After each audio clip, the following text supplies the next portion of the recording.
All right, everyone. Once again, my name is Rakesh, and this is Coffee Chat. And welcome. I'll be your host for the day or for the 1.5 hours or so. This online chat is one of the mental health initiatives under Hello Me. It's okay to say, I'm not okay.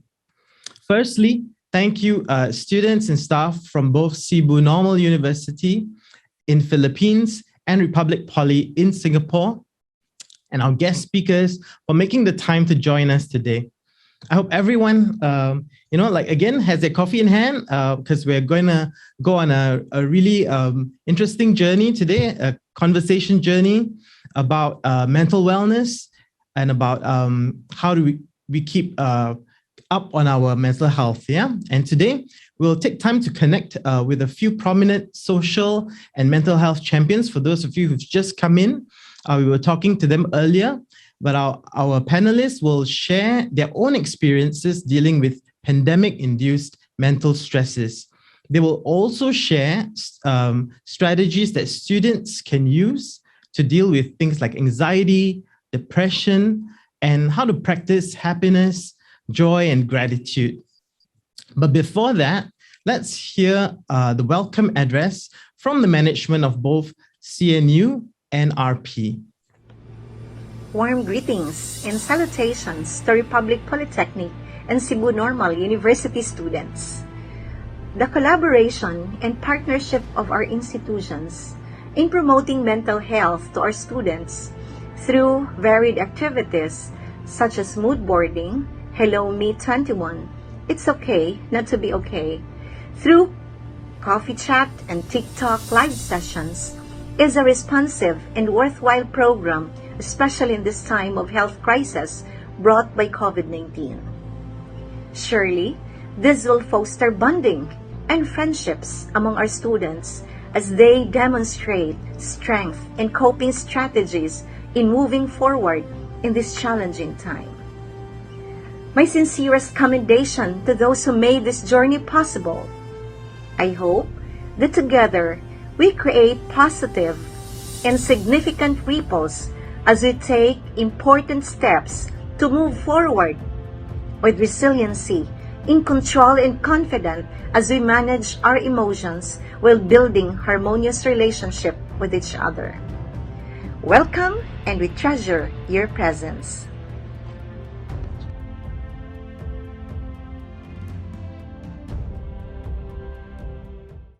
Greetings from Singapore. A very warm welcome to the students from Cebu Normal University, as well as my students from Republic Polytechnic, on this collaboration on supporting each other across the continent on mental health matters. Hello Me is an initiative that invites all of us to befriend and welcome ourselves, to be aware that it's okay not to say I am not okay, to learn more about ourselves and develop coping strategies for a stronger us as we move forward together to manage the endemic COVID situation.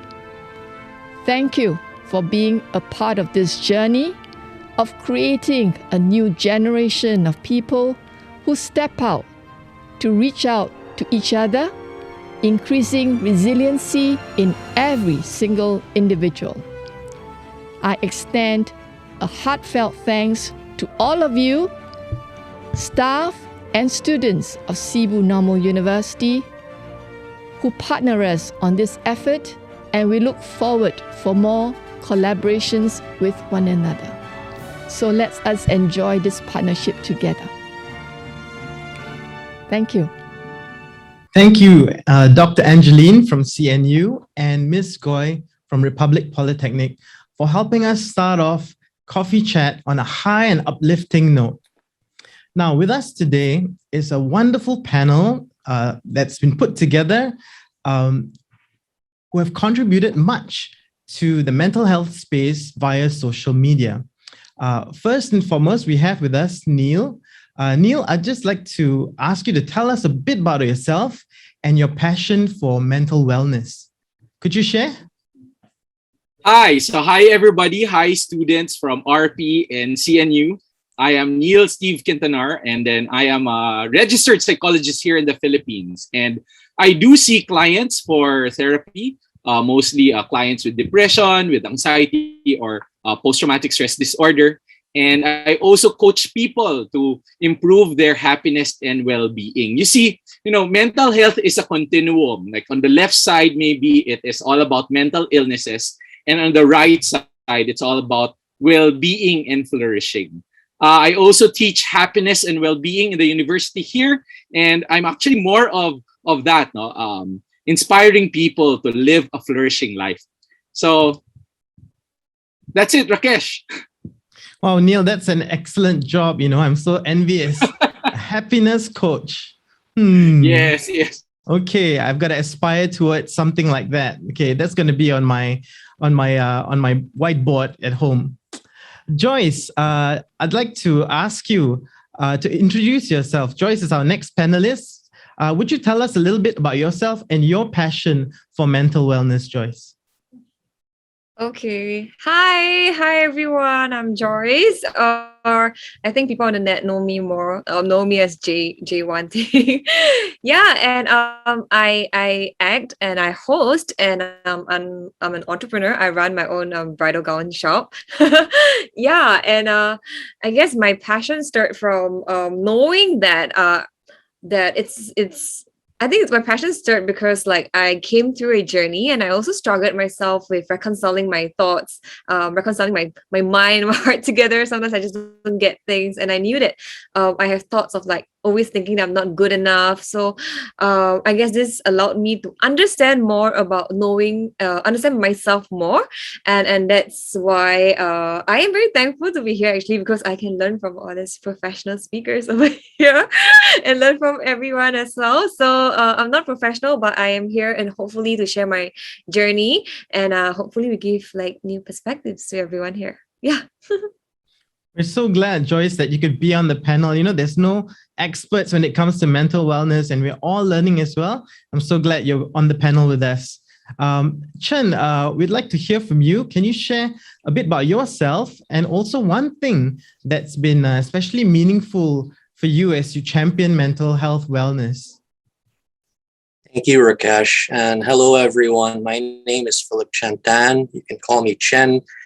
I'm a registered psychologist here in Cebu City, just like Neil. I have a private practice. I see people with mood disorders like anxiety, depression, post-traumatic stress disorder, and other concerns. The pandemic really has brought a lot of interesting cases lately. And the business is booming. Lots of troubled people lately. But anyway, I'm really passionate about this subject. I can really say that I've had my own fair share of troubles when it comes to mental health. We actually even have a member in the family that's diagnosed with a mental condition. So it's really difficult. I can say personally, it's really difficult. And, coming from a personal space, I just want to advocate this thing here to everyone. I know how it feels, and it's really rough.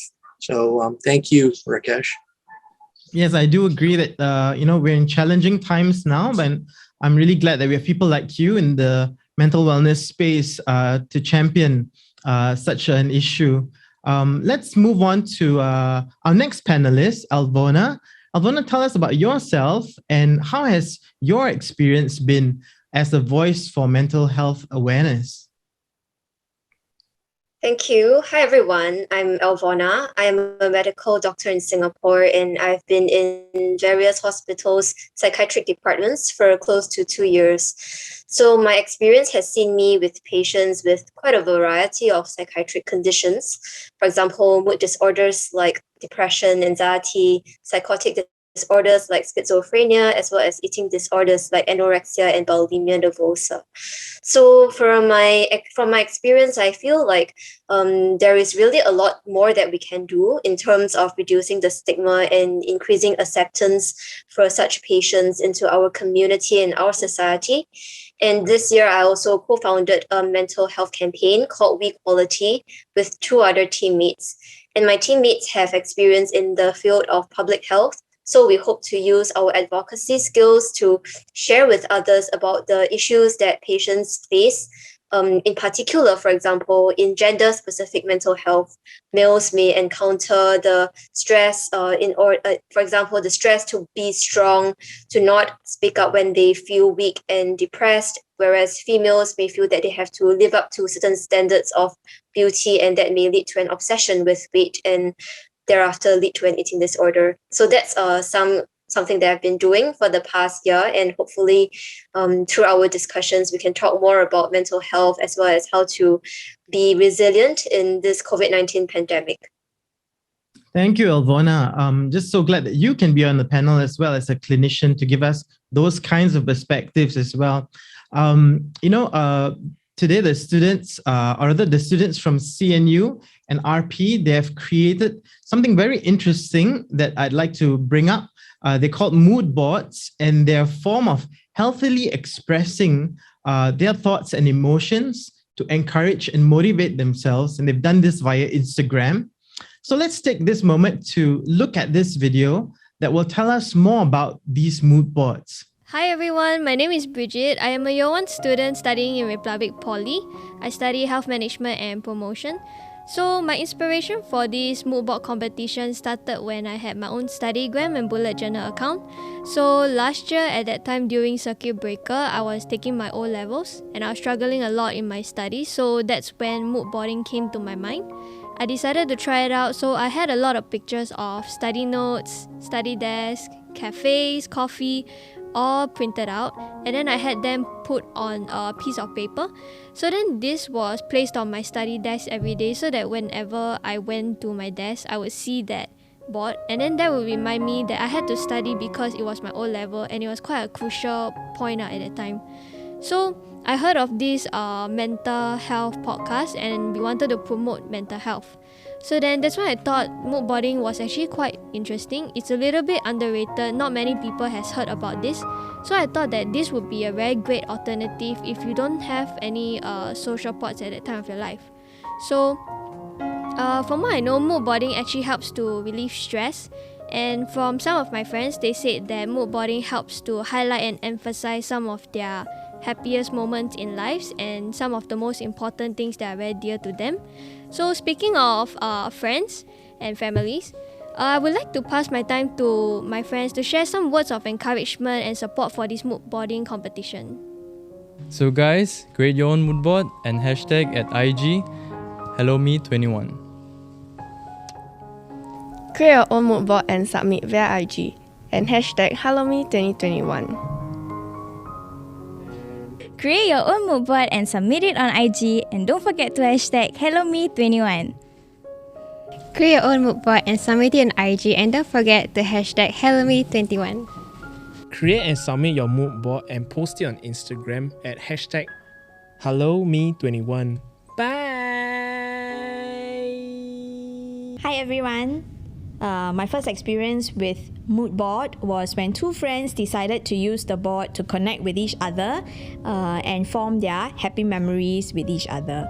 To me, that was a wonderful surprise, and Moodboard is an amazing thing to have to keep our happy memories visible and alive. I hope that everyone would create a Moodboard to keep these happy memories alive for themselves, as well as to keep themselves mentally well. Post your mood boards on IG hashtag HelloMe21. See you.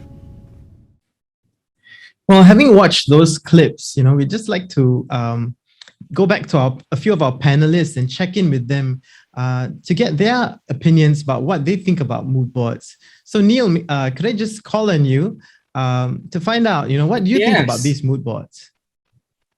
Okay, I have 2 points here that I have listed. The first point is that mood boards is like a form of art therapy. Art therapy is really the use of pictures, the use of scraps, the use of paper, coloring materials, putting it all in a collage, right? To facilitate well-being. And the thing with art therapy, more than the content of what is in your mood board, it's really the process of making it. So art art as an expression has been it's been there since the Greek times, and we've used art, right? And maybe the medium has changed, but the process has always been the same, and it provides catharsis. And my second point is that how memories are important for well-being. If we remember the negative stuff of our life, we tend to have issues and concerns about our mental health. But if we remember about the good things, the happy moments in our life, then we tend to be more happier and zestful and flourishing. And mood board intensifies and amplifies these positive emotions that has been experienced, like what Bridget and Trina Tan has been doing, right? They amplifies the positive emotions that they do. So for me, my tip, in order to amplify more or intensify more positive emotion, I follow the 3 A's. Okay? The first A is to acknowledge. Acknowledge that there are positive events that happening in your life. So spotting positive events. And afterward, take a moment to pause and appreciate. That's the second A. Appreciate that positive event in your life. And the third A, it's to amplify it. Now, by putting a mood board and posting it in your social media account, that way you're amplifying your positive emotions. And then after a year, that social media will remind you about all these positive events that happen in your life. And it facilitates flourishing. That's so cool, Neil. Thank you, Rakesh. I'm going to keep that in my back pocket. Yeah, appreciate, acknowledge, appreciate, and amplify your happy moments. So I also want to go to another A, Alvona. Alvona, could you tell us about how, what do you think about this mood boarding process, and how well would this work with people in our generation to relieve stress? Thank you so much for asking me this very important question. I really think that it's a wonderful way to, number one, be mindful. And mindfulness has always been a very important part of neuroscience and psychology. It is the act of actually living in the present and being able to consciously live your moments and being aware of what your mood was at that point in time. So for myself, I actually keep a bullet journal to mood track as well as habit track. So I find that process very useful in terms of trying to identify and connect with some events that happened in my life and what are my own reactions towards them. So for myself, I think that is an extremely wonderful example that your student is doing in terms of living consciously. And the second point, apart from mindfulness, is gratitude. I think that being able to jot down certain events that happened in your life, no matter how big or small, will spur a person to be grateful for the little things that one has. And this is very important, especially because in Singapore and in other parts of the world, we are facing a very difficult time due to the pandemic. It is important for us then, to look at the small things to be grateful for. And nowadays, for myself, even when I feel down, I will look at the moments that I have to be grateful for and be thankful, even if there are small things in my life, like having my family with me at this very difficult time. So I really congratulate your student for looking into mood boards. And actually, I encourage everyone who's interested to try it, whether it's bullet journaling, mood boarding, or just starting a mood or habit tracker. I think it's a good thing to do. Thank you, Alvona. I personally find this very immersive as well, and so sensorial, to put a mood board together, and like you say, to be to amplify what we have to be grateful for and count our blessings and track our moods and be aware. So thank you for that. I'm learning so much in this coffee chat. Yeah. Something I'd like to bring up is something that's happened yesterday. We had a podcast called the Fellowship Haven, which was held to discuss topics like why the youth today are getting depressed. Also, what are the concerns of young people, especially when dealing with academic-related stress. So let's take this time right now to check out certain highlights of that podcast done by CNU staff and students and RP students and staff as well. Hey Matt, something's missing. What? Your thinking cap. Oh. Okay. Hi everyone, I'm Inshira. And I'm Matthew. And we're your hosts for this upcoming podcast called The Fellowship Haven.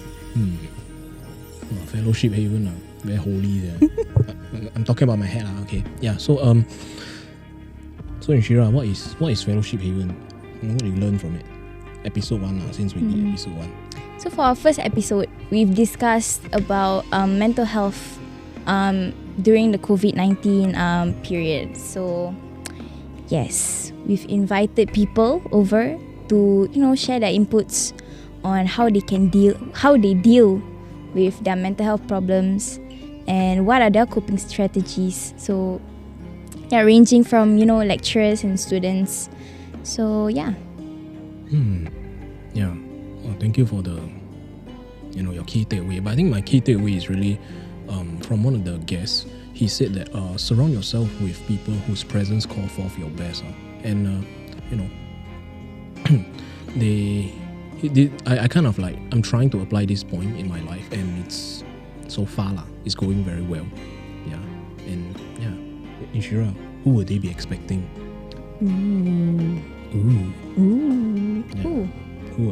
Yeah. So we have the duo co-founders of Mental Dumbbells. They'll be giving their inputs on how they cope with their mental struggles, and also how they learn to open up on their mental struggles, be it to their friends or family. Yep. Yes, and we've also invited special people all the way from the Philippines, students and a psychologist from Cebu Normal University. Okay. Anyway, for that, right, I believe our audience are I hope this is our very first episode. I hope it's a very fruitful one, because up next you will see some of the familiar faces that will be hosting episode 2, episode 3, and sad Inshira, that me and you won't be taking episode 2, but who knows? Don't feel so sad We will return. We will make a return. We will. Yeah, but just not episode 2 Okay. Episode 5 maybe. You want to take off so long? I don't know 100. Walao, episode 1 only nervous already. Episode 3, Stop. Anyways, if you want to see Matthew's thinking cap more in action, you want to see Inshira's about can you awkward, let me finish what I want to say? Enough with me. Okay. If you want to see Matthew's thinking cap, if you want to see more of Matthew's thinking cap in action, do watch our podcast. Yeah, so can dial in at Committee to Campus and stay tuned up and look out for updates there.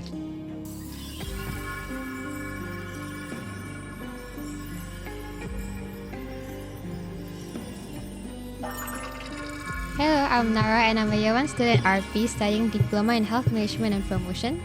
And hi, my name is Bridget, also a Year 1 student studying at Republic Poly Health Management and Promotion. And as if you heard from Matthew just now, you'll be seeing more of us in the future upcoming episodes of Fellowship Haven. So don't forget to tune in on the 10th November 2021 4:30 p.m. to watch the first episode of the Fellowship Haven at Community 2 Campus on Instagram. See you there!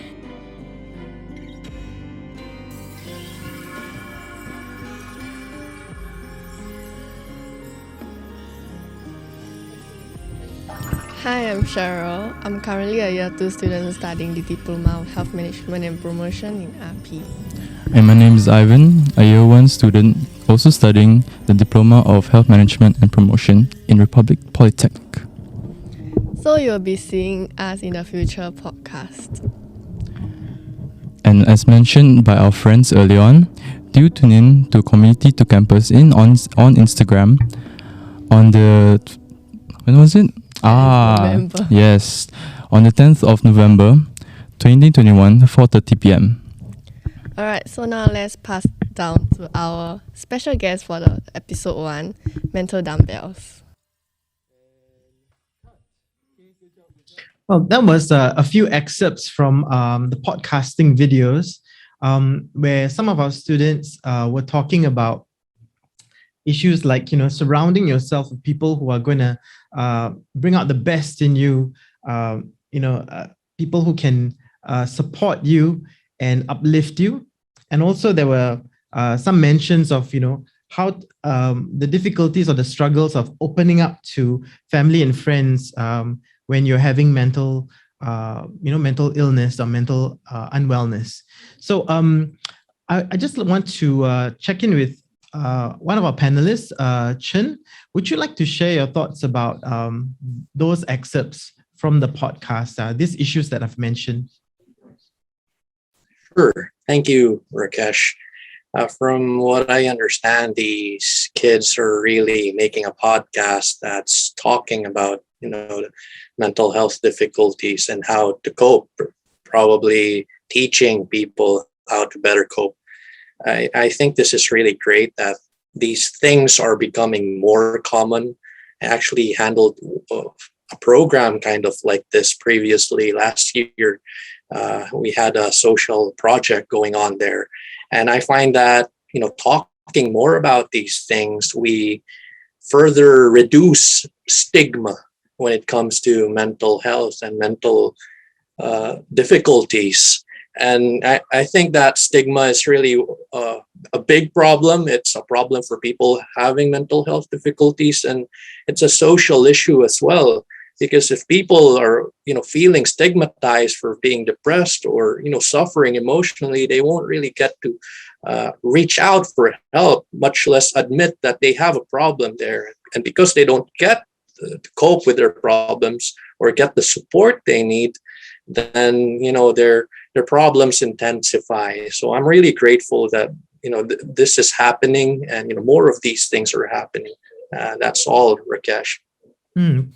Thanks, Chen. Yes, it's so important that we talk about these matters. Joyce, how about you? What do you think about the podcast and how our young people are actually, talking more about the stigma and the need for support in the space of mental wellness? For me, I think it's a great initiative that these are actually done and initiated by young people. It also shows us that young people, they can do great things. I think it's even more significant when because I think people who struggles with their mental health started, like, I think for now it's actually quite prominent that the people, like, they're getting younger and younger. So when they kind of like hear the podcast, right, it feels like these people relates to them. These young people are the ones who are taking charge of the podcast. They're sharing they're sharing their stories, they're sharing their experiences, their journey. And I think for people who tune in, they will really help them a lot, especially when I did relate to the sentence whereby sometimes it's just very hard for you to open up to your family and your friends about mental struggles. It is true. Like, for me, it happens to me as well. And I think this is another avenue they can actually look into helping themselves and having this podcast and advices and their journey shared by young people, and they could relate more. And hopefully this is also a space they can even be vulnerable and share their mental struggles as well. So I thought it's a great initiative. Thanks, Joyce. Yeah, I think it's so important, especially what you said, a safe space where people can be vulnerable and share the deeper things that they feel and want to express about mental illness and how to become more well. Right now, we're going to create another space in this next segment of Coffee Chat. We're going to have a discussion of sorts. Participants who signed up for Coffee Chat were given the opportunity to ask the panel some burning questions that they had about improving their mental health and also achieving a positive state of mental wellness, especially during this pandemic period. So the first question that I want to pose to Joyce. Joyce, since you're with me right now, the question goes something like this. Yeah. Is it normal to feel so hopeless all the time? How do I manage depression when I'm in a state of giving up? How do I deal with overthinking, anxiety, and stress, especially during this pandemic season? Okay. Okay. I'm not a professional in advising anything, but this is purely on my own experience. Is it normal to feel hopeless all the time? I guess all the time is, to me, I probably haven't experienced that, but seasonal. yes, I would feel that I'm not good enough, and I think that's it. Like I don't see sometimes like I don't know what to look forward in the future, and I really see that there's nothing great that I can do in life. Yeah, I know like my persona online is always very happy, but during my like quiet times, right, I do have some thoughts like this. So I think to me it's I think it's normal, but for me I didn't experience the extreme, like not all the time but seasonal. Yes. And I want to say it is okay to be feeling it like that. Because at some point of time I think certain things just triggered your thoughts, and certain things that you see around you, especially during when I was studying, I see that everyone is doing well, but so I also wanted to do well, but I was really upset when I got my first C grade, because all along I had a record, like a track record of like A's and then like very minimal B's, and I thought I was on the same, this is what the society sees me and I have to do it this way. I got to score all my A's and all my B's. I can't like attain C's at all. And but actually these are external pressures made on me. And when I got my first C grade, right, I was like, this is like, it feels the end to me. Like it feels the end to my entire like CGPA, right? You call it in poly during that time. The cumulative, like all the way, and then you get one C, it's like you just down, your grades are like quite terrible after that. So it was a very bad experience for me. And at a point of time, I did felt like it was terrible. And I felt like that's it. Like education is like, it's like one part of it fails. It's like my entire life failed. And I really don't see any hope that what I can, in terms of pursuing what I want to pursue in the future because of a grade. So I guess if you're feeling it like that and you see that there's one thing that triggers you and it kind of triggers you to see that there isn't like hope for your life anymore, I think it's okay to feel this way. It's normal to me. But at the same time, you got to know that this is what your thoughts and what you have put pressure on yourself. You need to know that there are actually like people are not giving you pressure. You got to identify that this pressure comes from yourself, and this is what you define it yourself. So try to tell yourself that what I do is sometimes I go to the mirror and then I tell myself it's okay. Like I pat myself on my shoulder and I say like, you've tried your best and you've been doing great. I think this sentence is very important because all the time you're struggling to fight to be on par with anybody, but you didn't have your own milestones to actually see that you actually improved from the previous season, or how do you deal with other things in life apart from academics that you balance it well. Like these are milestones that you need to thank yourself for. And I think thanking yourself and is very, very important. Patting yourself on the shoulder and telling yourself that you are doing great is very, very important. And how do I manage? I run. I run and I tell myself I'm good. Thanks, Joyce. I mean, I think the power of self-talk is so important. Yeah, looking in the mirror and telling yourself that it's okay to like our tagline, right? It's okay to say that you're not okay, but channeling that energies into like running and things like that. Yeah, thanks for sharing a little bit of how you manage it. We want to move on to another question. And I like to call on Neil for this question. Neil, I'll just read out what one of our participants wrote down so that I don't go off track. It's really quite important what the participant said. This is how it goes. Most students face problems when it comes to mental health, and yet there are people who tend to say that that's just a made-up thing. It's all in the head, or worse, you lack prayers or faith in God. And even parents may say to their children, no, you're too young to have mental illness. Don't say that. When I was young, I don't have that. I only have such problems when I'm older. So Neil, how can we address such a matter, and how can we educate people respectfully about the importance of mental health? Okay. I have 4 points here. And the first point I'm going to say is that mental illness is culturally constructed. What does that mean? It means that there are different types of mental illnesses per culture, and it is the culture that says that, hey, that is a mental illness or not. For example, take concepts of schizophrenia. How schizophrenia is conceptualized is different from the US and different also from the eastern part of the world. Like, for example, the Philippines. The Philippines culturally, we have an animistic folklore. No? Our psyche, we believe in dwarfs and fairies and spirits. So the thing I learned in graduate school when I do therapy is that when I meet people who has that belief, we have to cater. We need to speak the language of the client and understand and treat how the client sees the world. My second point is that mental illnesses change over time. We discover more now of what are the different types of mental illnesses. The Diagnostic and Statistical Manual of Mental Disorders, this is the book where all mental illnesses are being listed, have been on its 5th revision already. There are some mental illnesses that are out of it. There are new mental illnesses, and the definition, the conceptualizations have changed over time. Now, look at an example here is depression and post-traumatic stress disorder. Depression and PTSD actually jumped into consciousness when the World War happened.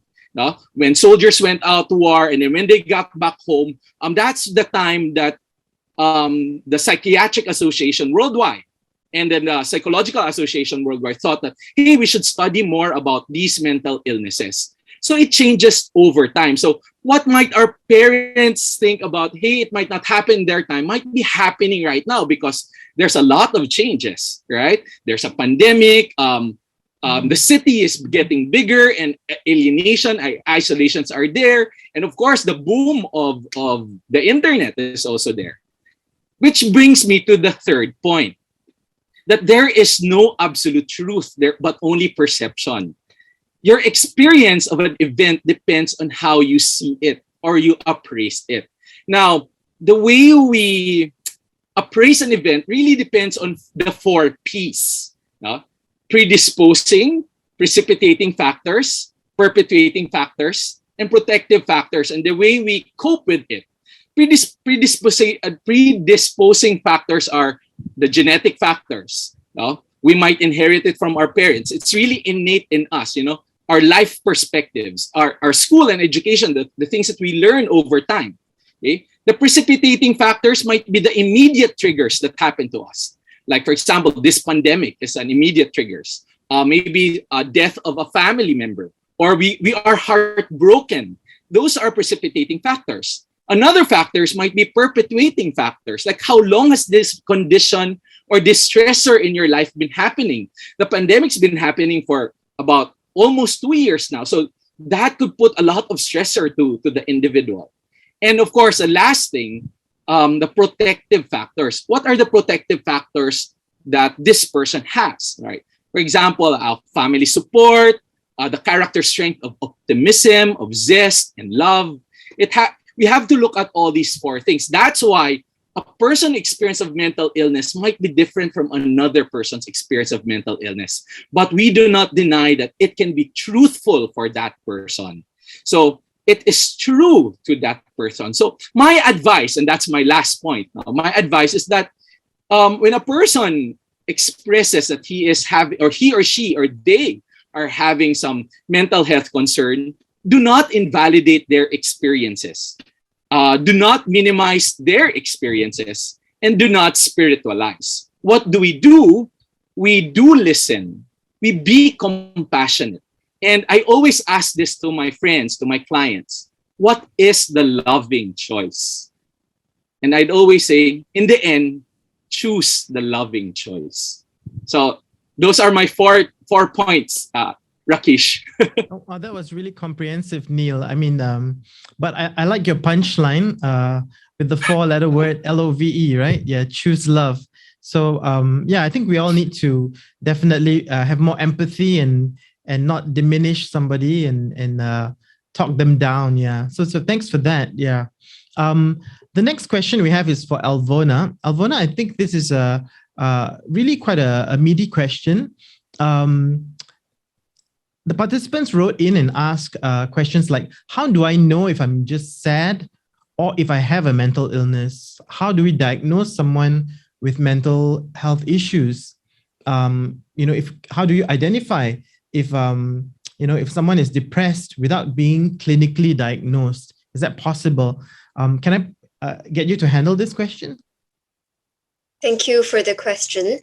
I think Neil gave a bit of an overview on what are some of the ways we diagnose psychiatric conditions. One of them is through the DSM-5 criteria, which he touched on just now. There are some other criteria that other countries use, for example, the ICD-10 criteria, and both can be used in different contexts. However, both actually require basically someone who is professionally or medical professional who is at least a general practitioner, for example, to actually give an assessment and impression before a diagnosis is made. And sometimes this requires other medical conditions to be ruled out first. So just to give an example, for example, a person who is hearing voices, who is having auditory hallucinations, may not actually be schizophrenic, even though it sounds like it. That person may be under the influence of other conditions, for example, autoimmune conditions like systemic lupus erythematosus, which is an autoimmune condition, or that person may be delirious, for example, having an ongoing infection, or that person may be under the influence of illicit drugs or alcohol. So all these actually need to be ruled out before we can actually give the person a diagnosis. And that is very important because if it is something else that's causing these symptoms, we need to actually treat those underlying problems in the first place and not treat it as if it is a mental condition.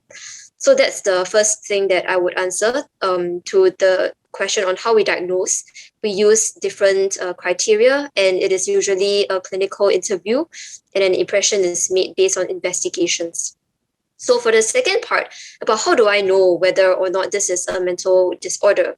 So for example, in the case of depression, I think that you would not really be able to self-diagnose unless you see a clinician. But the question then comes, is there a need for me to see the clinician? There are two parts to this answer. The first part is, whether or not you think this problem is affecting your activities of daily living. For example, if you're a student, is it affecting your studies? Are you not doing well academically because you feel so depressed or very disturbed by voices that you hear, for example? Or if you're working, is it getting in the way of your working life? Or if you have family, is it getting in the way of your interactions with your parents, your siblings? That's something very important because if there's a decline in your function, it is something that you need to seek immediate attention to because you want to be able to cope with your life instead of trying to figure out whether or not this is a mental disorder. And the second point to the question is whether or not it's a risk to yourself and others. So what risk to yourself means is, for example, whether or not you have self-harm behavior like cutting, or whether or not you have suicidal thoughts or even attempts, like, for example, trying to commit suicide through various ways. Whereas risk to others will mean, have you ever thought of actually trying to hurt someone else based on your thoughts or your beliefs? So those are very important things to think about. And if you or your loved one has risks to self or others, it is time to actually find a medical professional to get it diagnosed because early intervention is important. And it is also important to ensure that, you can't be having, a barrier to healthcare because of, for example, shame or guilt because of this potential label of a mental disorder. Actually, the most important thing for everyone to note is that the reason we want to diagnose a person with a mental disorder is not really just for the label or just to form an assessment and tell you something is wrong with you, but because intervention can really help. If a person is actually having sufficient support and has the necessary resources to overcome that particular period in his or her life, he or she can go on to flourish in the career or the academics. And this is actually proven with a lot of living, breathing examples, like J.K. Rowling, who had depression with suicidal thoughts, actually was a best-selling author with the Harry Potter books, and that was turned into a movie. Ellen DeGeneres was a very successful comedian too, suffered from depression, and a Nobel laureate named who is John Nash was actually diagnosed with schizophrenia. So I really think that the diagnosis doesn't define you in entirety. If you have the sufficient support and treatment, I believe that you have great potential to succeed still. Thanks, Alvona, for sharing that with us. I mean, it's so interesting that diagnosing a person at at an early stage will really help them to flourish. And I think it links back to the first point when we talked about whether you're feeling down for a long period of time. Is that okay? Yeah. So I think that's a good point, Alvona. To get it diagnosed early and to have the right interventions. Thanks for that. The next question I have is something related. I'd like to ask Chen. One of our participants asked us, at times, stress states of mental health can translate into displays of behavior such as bursts of raging anger or even hurting oneself. Is this still a normal way of expressing one's feeling? Is it acceptable? Chen, can I hear from you? Thank you, Rakesh. So, if you're talking about huge outbursts, I don't think that's socially acceptable, but we can try understanding that, right? There's this concept where mental health and physical health are completely separate entities. No, hey, how my body's feeling is separate from my emotions, from my thoughts, but research actually shows that they're very related to each other.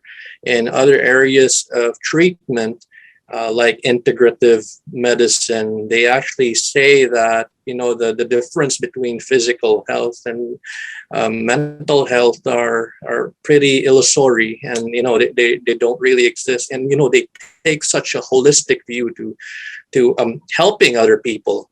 So what I'm trying to say is that, if you're mentally or emotionally unwell, that really influences your physical state. Research shows that people diagnosed with depression or mental disorders are more likely to get diagnosed with non-communicable diseases like diabetes, cancer, and other horrible diseases out there. And, vice versa applies as well. You get a disease, you're more likely to get diagnosed. Now, there's a research actually saying that 1 out of 3 people diagnosed with COVID-19 get diagnosed with a mental disorder. And I think I read this journal. It was they studied people in the U.S. So that's every 3 people getting COVID-19, you'd find 1 getting schizophrenia, depression, anxiety, and whatnot. So they're linked, basically. Just to give you maybe a story. Personally, I can relate to this. I was so stressed. Let's say I was in, we came from basically, Sir Neil was working here and I was studying here in this university, and I was so stressed, trying to get my master's degree. And, my belief was I need to finish my thesis. I really need to finish it right now, maybe in 1 year, which was not possible for me. And under my stress state, it was too much. I got so mean to other teachers because I was pressuring them to help me. I got so desperate. I lost sleep. And at one point, I actually vomited. And that was the first time in my life that ever happened to me. I actually vomited due to the stress. This is something more normal than we realize when our bodies and minds are under so much stress and emotions, right? So I just want to put it out there that this is more normal than we realize. What matters is how we manage these things and how we acknowledge that we need to care for ourselves. We need proper boundaries. We need to say, hey, this is too much. Maybe I should cut myself some slack. Maybe accept some of my weaknesses, come from compassion and care for myself, come from self-compassion. And, just balance the negative emotions with positive emotions, because, basically the emotional can become physical and vice versa. And, just one last fact I just want to put out there. There's this really interesting study I read recently. It's from Dr. Deepa Rao from the University of Washington. She said that how people manifest mental illness is really different when they're under stigma and when they're not under stigma. What I'm trying to say is that if people feel that, if people knew that I had depression, they might discriminate me or reject me. So people who feel that they'll get stigmatized are actually more likely to show their mental illness physically, right? So they show it through headaches, through panic attacks, through physical symptoms. But physicians will look and say, hey, there's nothing really wrong with this person medically. Perhaps it is psychological. And people who don't have that stigma around them are more likely to report that, hey, I'm depressed, hey, I'm anxious, and so on. Really interesting study, but just want to put it out there that people communicate distress differently as well, and it can be physical, emotional, and both are very important. Thank you, Rakesh. Thank you, Chen, for that insight. And also for sharing your personal story. I really appreciate that. I'm sure it connects with a lot of those joining us in today. And yes, it's so important what you said about caring for ourselves, having compassion for ourselves. And I'm so glad we're having this coffee chat space to do exactly that. The last question that we have is, I find a very important question, and I'd like to probably go back to Neil for this. Neil, one of our participants wrote in to say, what is the best way or approach that I can use to help a friend if he or she is having trouble in this area of mental health? Should I suggest a psychiatrist? Should I suggest a counselor? Yeah, what should I do? Okay, so my tip would be, I usually have a model in my mind. I call it the face of the heart, the face of the mind, and the face of the hands. Okay, and the face of the heart it's really just listening to the person's words. It's paraphrasing. It's just really being there for the person, and then it starts there. And then when we talk about a face of the mind, it's actually spotting the strength, spotting the strength of the person. What were the good things about the person? How did the person become resilient? And the last one would be the face of the hand. That is the kind of that's where we link them to other people. Okay, so sometimes that might be too much for one meeting. And if it's the first time, I think the best way is just to really listen and be compassionate, understand the person's journey. So journey with the person, okay, before you can maybe do the face of the mind and then the face of the hands. So linking to either a psychiatrist, it's good because they can also diagnose and they can give out medicines for it. The psychologist, on the other hand, that's also good because we can also diagnose, but we will also talk more about the past, and then we talk about how we can help cope with the current situation. Thank you, Neil, for this insight as well. I mean, I like the way you're always so systematic. You have all these little precious nuggets of pointers, and the face of the hand, the heart, and listening. And I like your point about amplifying the good in someone, the strength in someone. That's really so important, especially in these times. I'd like to bring this segment of the discussion to a close. Time is always so short, but it's so good we get to spend it so meaningfully today at this coffee chat. Let's just take this time to thank our speakers for their valuable inputs into mental wellness, for creating this wonderful space with their wisdom. Neil, Joyce, Chen, and Alvona, thanks for being with us and taking this very important questions today. And if any of you have struggles in this area of mental health, or if you know someone who does, we have a special treat for you right now. Here is our RP lecturer, Gemma Fernandez, and students who were involved in yesterday's podcast with a song to uplift us all. As they sing to us, we will find some helplines fleshed out in the video that we're going to show, where you can seek for help for struggles with mental health. So just take your eyes on this video over here.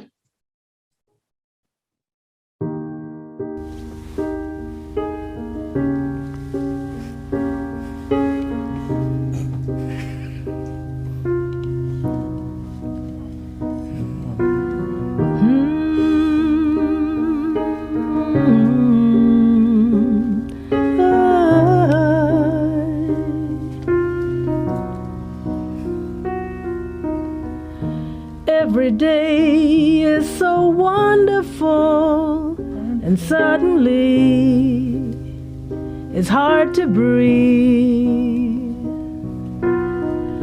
Now and then I get insecure from all the pain, feel so ashamed.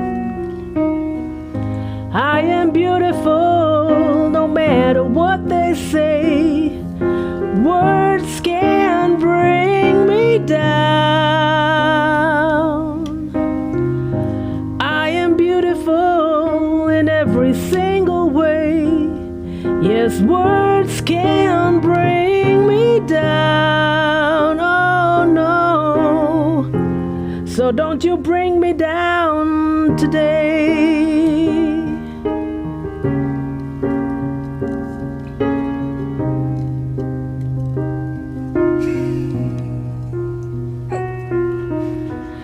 To all your friends, you're delirious, so consumed in all your doom, trying hard to fill the emptiness. The piece is gone, left the puzzle undone. Ain't that the way it is? You are beautiful no matter what they say. Words can't bring you down. No, no. 'Cause you are beautiful in every single way. Yes, words can bring you down. Oh no. So don't you bring me down today. You know, at this point in time, I just want to thank everyone who made this such a fantastic effort for this evening. And my parting words to all of you here is that be kind to one another, show love, show support where there needs to be. And for those of you who are going through some stuff, don't be afraid to share, okay? This is my parting words to all of you. So let's sing this together. 'Cause we are beautiful no matter what they say. Words can bring you down. No, no. 'Cause we are beautiful no matter what they say. 'Cause words can bring you down. No, no. They can't bring you down today. No.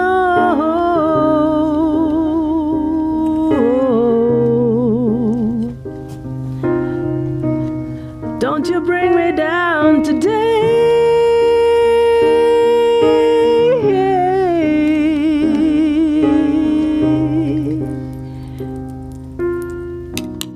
Don't you bring me down today. Thank you, people.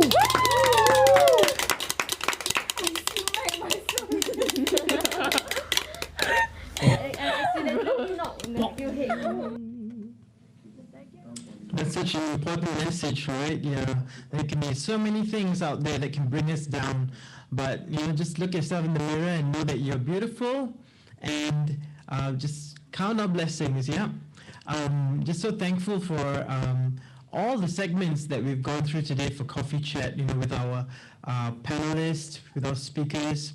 and also the staff and students who made all this possible. But lastly, just be sure that we have one more special event happening tomorrow.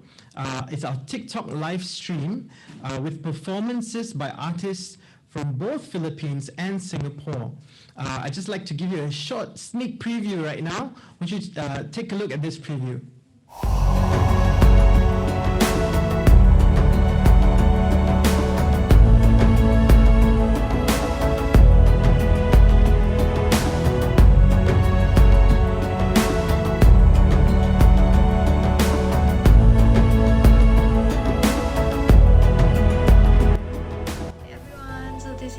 Also as known as Yeni Ruth. I'm 21 and I'm a singer-songwriter and a mental health advocate from Singapore. So as somebody who suffers from mental health illnesses and is, in my recovery stage, I hope to give back to a lot more other people, especially to help youth these days. And I'm very, very honored and happy to announce that I'll be releasing an EP called Transition, which includes 5 songs with 1 in Mandarin. Yes, if you want to listen to a few songs from the EP, do remember to join us this Friday on the 12th of November at 7 p.m. We'll be going live on Tropic Monster's TikTok channel for an evening of performances from myself and other artists as well. So we'll be having casual chats about mental health as well. So yeah, see you there!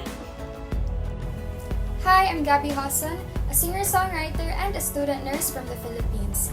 As someone who is in the medical field, it is my responsibility to advocate for the holistic well-being of the people around me and especially my patients, which is why I am here, passionately acting and raising awareness regarding mental health. I believe that we can all contribute in destigmatizing mental illness and bring change to the lives of many people. Hi everyone, I'm Alyssa Lee. I'm a performing artist and content creator here in Singapore. Now, I care about mental wellness because I feel that mental health is something that we all need in order to overcome the challenges that we face in life. It's really the first step to building a strong and happy lifestyle. So join us on the 12th of November on Friday at 7 p.m. on Tropic Monsters TikTok Live. There will be performances by me and other music artists. So stay tuned, and we'll also be talking a lot about mental health. So we can't wait to see you there. So one last time, we just want to give thanks to all the staff and students from CNU as well as RP. So see you all tomorrow at the TikTok live stream. Have a good evening and be good to yourself and the people around you.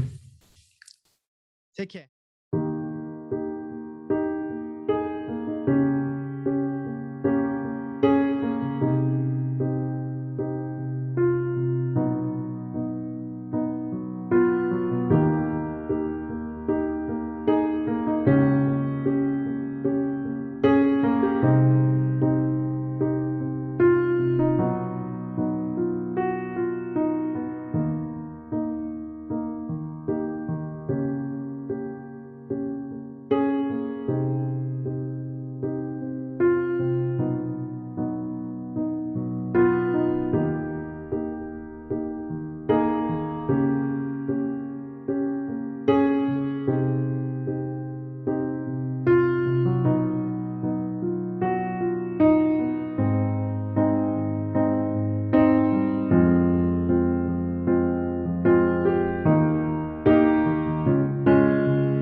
Hello.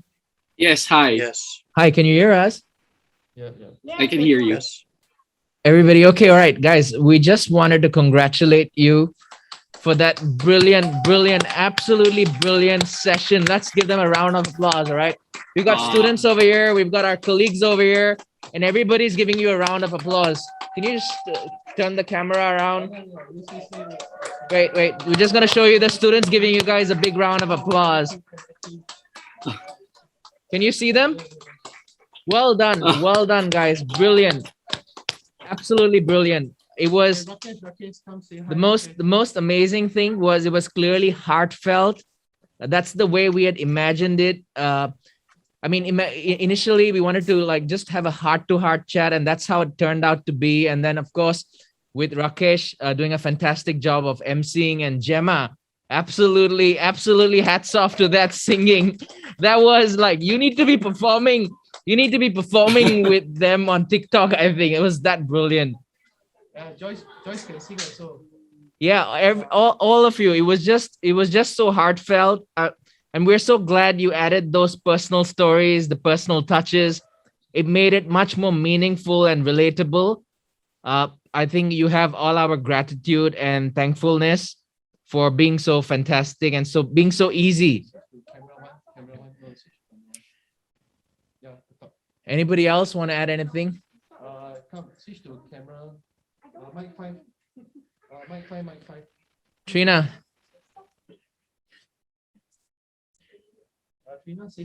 Trina, say something. I'm Trina. Thank you very much for all your help. Thank you very much for all your help. Wishing those of us who are out like Alvona, please travel back safely. Yeah. And for the rest of us who are back where we are, thank you very much and have a wonderful evening. Thank you so much. Anybody else would like to say anything? Can I check with the panelists? You guys thought it went well? Are you guys? Yeah, I'm happy with it. Are you guys personally satisfied with? Great. Thank you very much. They got that. Went smoothly, and it flowed really from one to another. So thank you to you and to Rakesh as well. I think we should collaborate more. Yes, Rakesh is saying we should collaborate more. So we're definitely open and looking forward to more such opportunities to have you share your stories with students. Rakesh, you're saying? Yeah, because I do counseling as well, and it's so important to have these kinds of safe spaces where people can be vulnerable and know that it's okay to feel a certain way. And during these times of pandemic, you're right. Some of you have shared on your Instagram, about how people have been feeling isolated. Some people have been losing their jobs, either them or their parents.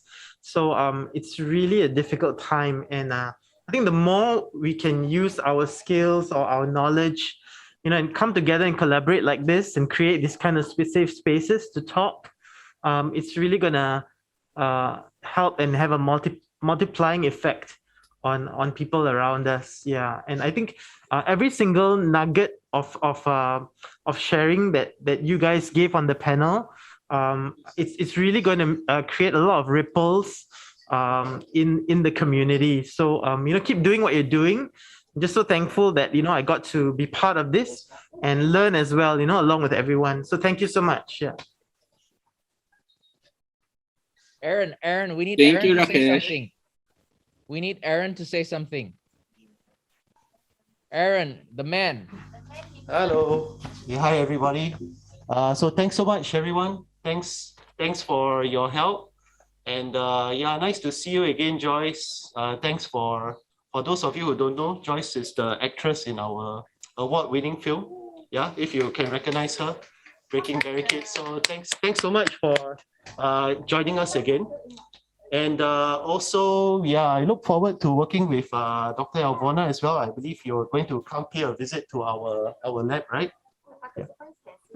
It's okay. Of course. Let them see. It's okay.